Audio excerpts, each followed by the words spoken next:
Yo, what up guys? Old School Dan here, back again with another video.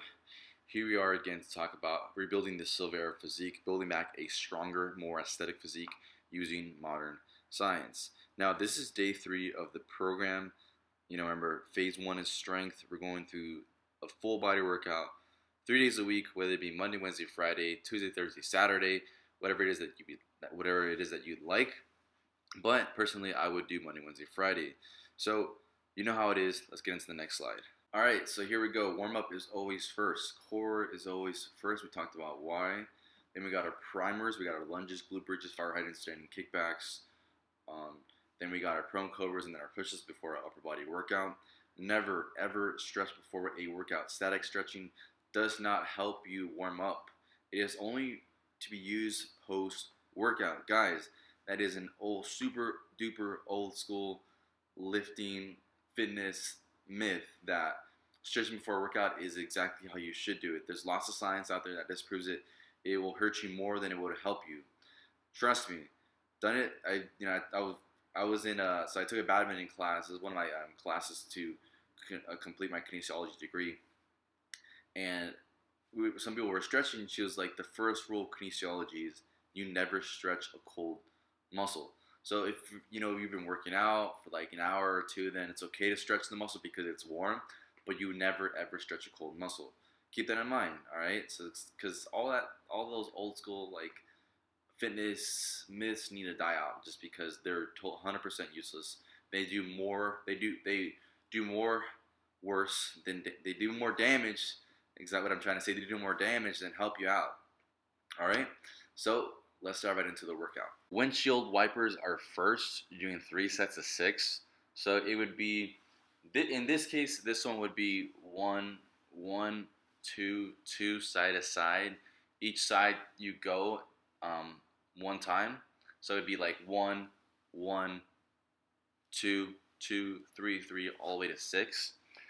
Those are a little bit lengthy just because it's like a slow movement. So when I make the full video demonstrating these exercises, you'll see what I'm talking about. So I broke down these videos like first slides first and then the demonstration videos, just because there's some people that you can Google this exercise, you can figure it out, how to do this and that. You probably already know how to do it, so you just want to do the program.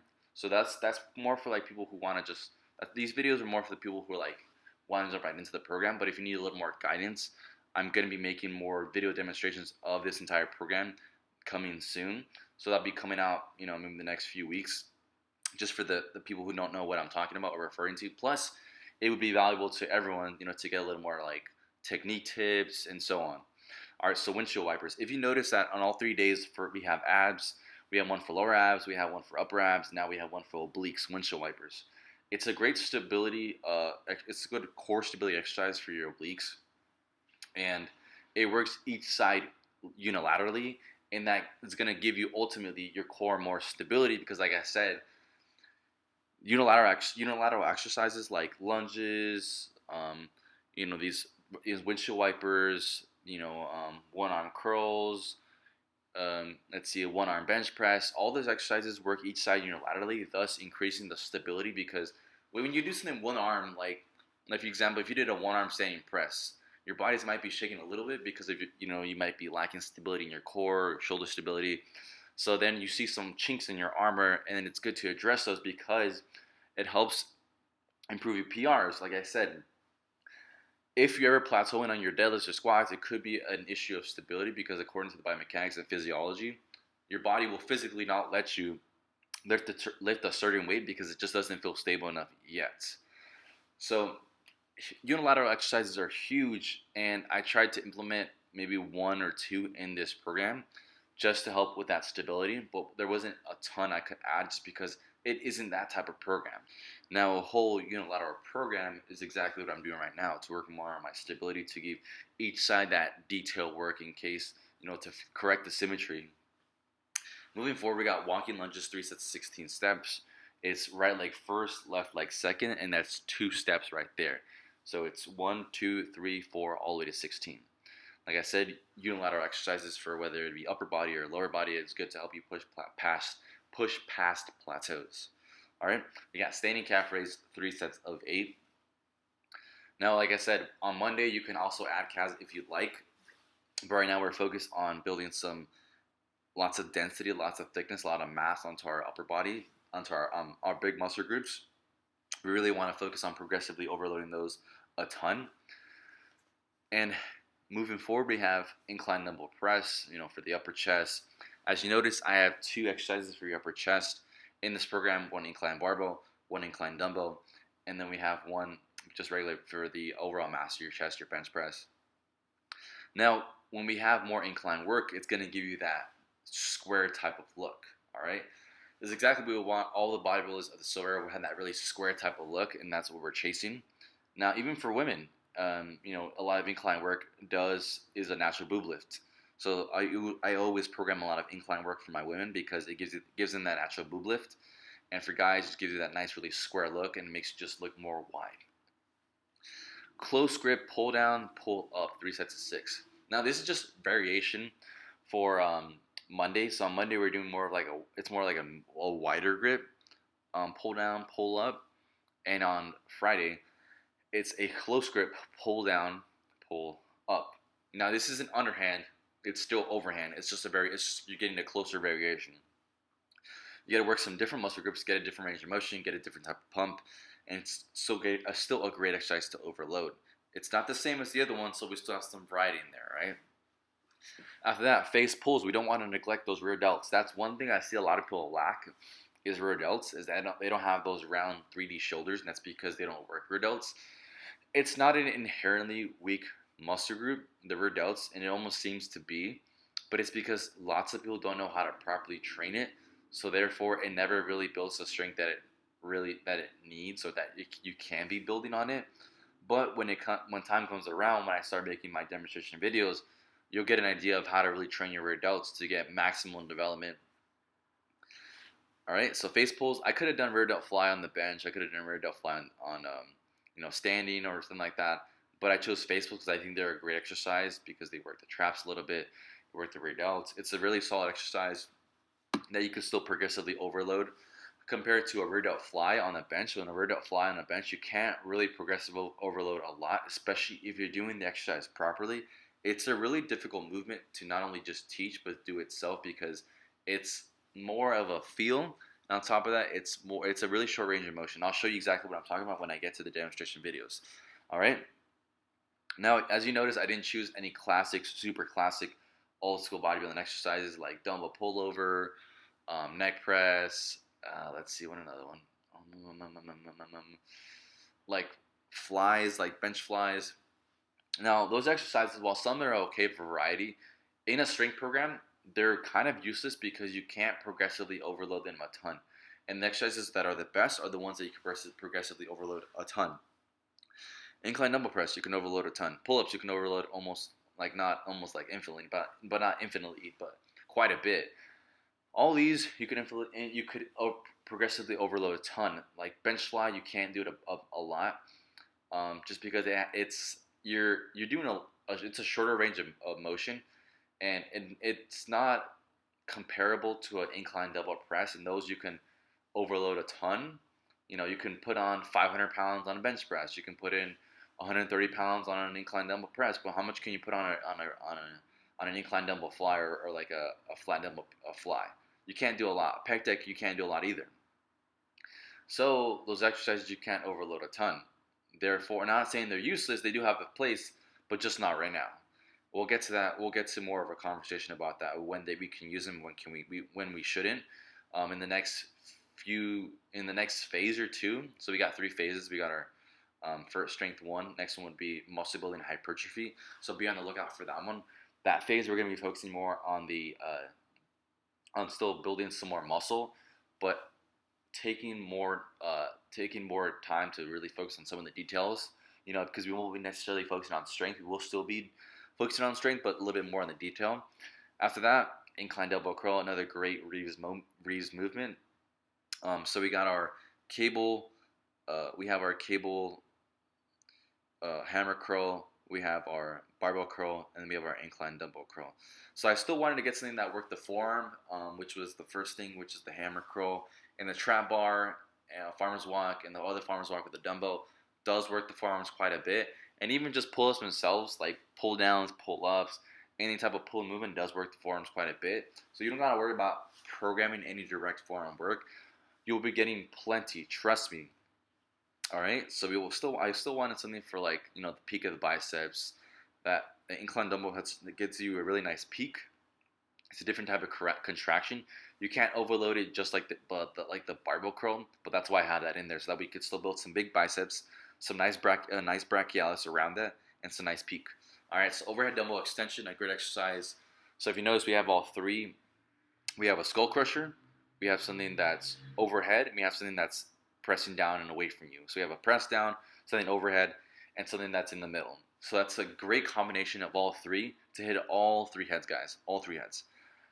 All right, we got plenty right there. Trap bar farmer's walk is the last one. Now, these can be done with the dumbbells if you don't have a trap bar at your gym or at home, wherever you're doing this program. You're feel free to do it with the dumbbells. Just use the same weight you did on Monday, and you should be good. But farmer's walk should be probably like, if you think about it like this, if you're curious about what weight to use for your farmer's walk, take 60% of your deadlift that you do on Wednesday and do that. If you're doing like I don't know, let's just say you're doing like 315 for deadlifts on for 6 reps, then do maybe like, I don't know, like 215, something like that. That should be okay. You don't need a ton of weight. I mean, not saying you don't need a ton of weight, but you need just 60%. All right. And finally, one last few notes that I want to get into. Use chalk, a belt, straps, only when 100% necessary. All right, so like if you're doing, like, I don't know, like if you're squatting a ton, like, it's a lot of weight, and when it's a lot of weight is when you've been doing a lot of weight for your squats. Like, for example, me, I was doing like 275 for like maybe like 5 reps on squat. For me, that's a lot of weight. It's almost close to 315. I weigh 100, like in 162, 164 pounds. That's quite a bit of weight for me. Then I'll use a belt. But if it's like relatively light, guys, where it's like, if you don't, like, when you need a belt, all right? Like, don't be a cop out and be like, oh, I need a belt. You need to build some damn core stability, guys. Focus on that, and it'll protect your lower back a ton, and learn how to brace your core when doing squats. Trust me. Once you learn how to do that, your squats will feel much better. You'll be able to squat deeper. You'll have less butt wink. Your lower back will be more protected, and you won't have to rely on a belt. And the issue I don't have issues with belts or straps or anything like that. It's just that when you use them so often, when you don't necessarily need it, it becomes a crutch, and it doesn't allow you to build the stability, the control that you should be getting naturally through your own body. Like, guys that use straps all the time, like, okay, then cool. So, it helped make your back bigger, or help pull you more on your deadlift. But it doesn't apply to real life, because when you start going outside and you have to lift something like a fridge, or like you have to pull yourself up somewhere, you'd be like, oh, where are my straps? I need to go lift this fridge. Let me go get my straps. Like, dude, who freaking does that? Like, again, these old school bodybuilders, they didn't do stuff like that. They didn't use belts. They didn't use straps. They didn't have chalk. They didn't really do things like that. Not that I know of. And if I'm wrong about that one, please feel free to correct me and put it in the comment section below right now. But again, only use them 100% necessary. Like, if you really need it, use it. Like, for me, example, I would use chalk with the farmer's walk for sure, because that one your grip slips a lot. Sometimes with pull-ups, actually I probably do it with pull-ups. Belt only with squats and deadlifts if it gets super duper freaking heavy where I absolutely 100% need it. Straps, I never use straps. There's only one time I used straps, and it was when I was doing a high rep RDL. A standing is like a stiff, like a deadlift, and it was like a long set. That's the only time I use straps, and that's probably the only time I'll ever use them. I don't like straps. I prefer like chalk.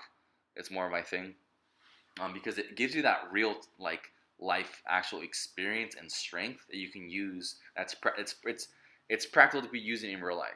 Like outside, at work, at your whether you're helping your mom lift something like that. I don't know, like any situation. You know what I'm saying? Hopefully that made sense and I didn't get off topic too much. All right, so we got a 2-0-1 tempo, a 2-second negative, no pause at the bottom, and a 1 second explosive. All right, so it should be 1, 2, explode. All right, it's not like a 3-2-1 where like the 2-1-2 Like, guys, it's heavy weight. You know, you can't be moving it like ridiculously freaking slow. The slower you move it, the heavier it's gonna be. You kind of don't want to move like a douchebag where you're moving super fast and you're like jerking the weights and stuff like that.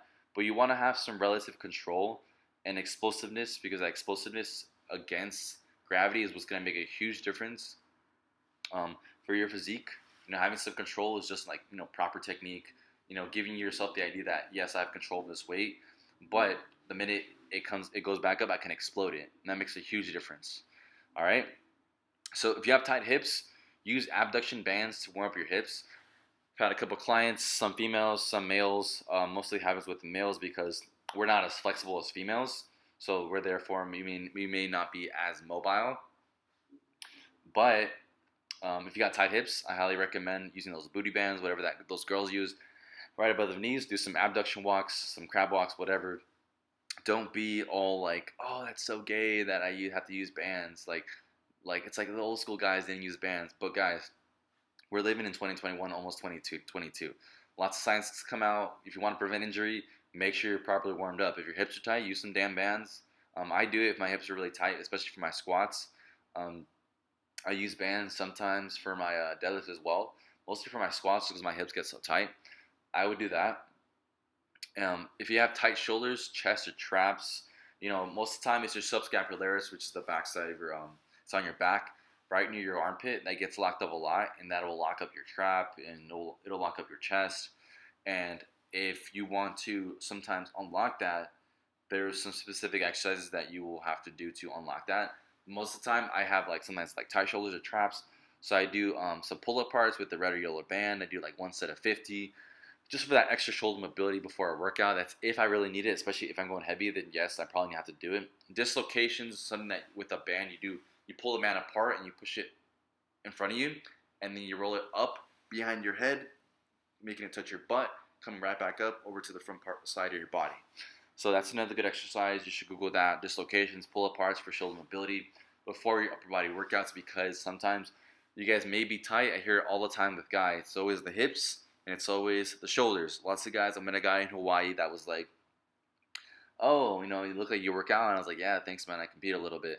And he's like, yeah, I used to work out a ton, and then I hurt my shoulder. Like, it's always the same thing. Guys, make sure you're properly warming up to prevent injury. It's huge, huge, huge, all right? And last one, and we got a few more actually that I write on here, but never stretch before workout. Static stretching is the worst thing to do before a workout. It's the first rule of kinesiology: never stretch a cold muscle. Just doesn't make any sense. The type of things you want to be doing before workout is mobility work. Mobility before legs is what the primers that I have you doing. I also have you doing the prone gobers, the push-ups, the pull-aparts, things like that. Those are all primers, quote-unquote, mobility work to help you warm up before your workout, and then proceed with your warm-up sets, whether it be bench press and deadlift and so on. Hopefully that all made sense. Lastly, I have is, you know, tracking your workouts. I would definitely track your lifts, every single lift you do. Every week you want to add either 2.5 pounds, 5 pounds, 10 pounds, whatever it may be. Most of the time during a strength phase, it's either going to be 2.5 for like the dumbbells. Like if I'm doing, like example, a lateral raise, I start with like the 15 pound dumbbells for lateral raise, let's say for 10 reps example, hypothetically speaking. The next week I would do 17.5, then 20, then 22. And by week 4, the program is over. So each program is 4 weeks long, all right? After that, your body begins to plateau a little bit. You can do things a little bit longer, but I just feel like, or from what me and my team have been doing, we've noticed that a 4-week program works best for clientele. A 6-week program, an 8-week program, a 3-week, they don't work. I think 4 weeks is the best, honestly.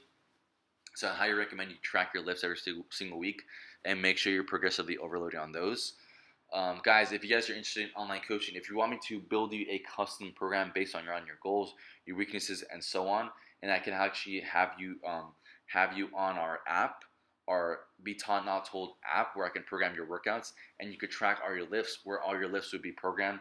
For example, you would have a day one very similar to the one we did on Monday. In the Monday, the video I made the first video I made this week. That would be on the app, and you could track the lifts. So example, if you did 135 on bench press on Monday, the next week it would tell you, okay, yeah, you did 135 last week. Today, let's do 145. Let's add a little bit of weight. So it's a good way to have a video, because there's also video demonstrations installed on that app as well. So if you don't have my guidance of me telling you how to do it, there's a video there right there to exactly show you how to do it, how many sets and reps. Everything would be there, fully programmed onto the app, and I can also program your nutrition. If you're struggling with nutrition, whether you want to lose weight, whether you want to build muscle, whether you want to gain weight, whether you want to recomp your body, whether you want to reset your metabolism, reverse diet, I can help you out a ton with those. I help guys lose weight, get lean, and then reverse diet to help them gain size, gain muscle without gaining fat. If you're interested in that, shoot me a DM on Instagram, shoot me an email. Drop me a comment below. Reach out. If you have any more questions, please feel free to reach out on Instagram. I started there a little bit. Reach out on Facebook. Reach out on my comment section here.